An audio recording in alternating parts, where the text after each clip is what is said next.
جی ضلع انتظامیہ کبیر والا نے ممکنہ سیلاب سے نمٹنے کے لیے پیش کی تیاریاں مکمل کر لی۔ ڈپٹی کمشنر آغا ظہیر عباس شرازی نے صورتحال کا جائزہ لینے کے لیے خود تحصیل کبیر والا میں دریائے چناب پر قائم فاضل شاہ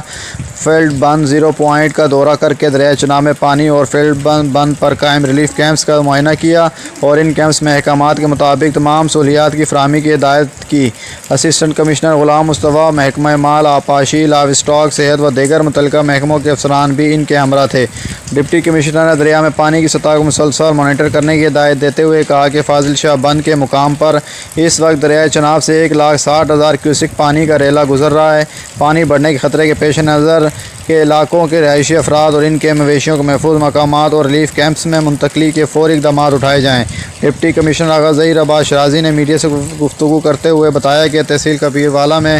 فاضل شاہ بند پر 5 فیلڈ ریلیف کیمپس فاضل شاہ 0 پوائنٹ، کنڈ سرگانہ، گگڑ قلندر، محمد پور، نشیب، کھوکھرا، محبت رگڑ پر قائم کر کے محکمہ مال، صحت، زراعت، لائیو اسٹاکس اور ریسکیو 1122 سمیت دیگر متعلقہ محکموں کے افسران ملازمین کو تعینات کر کے فیلڈ آپریشن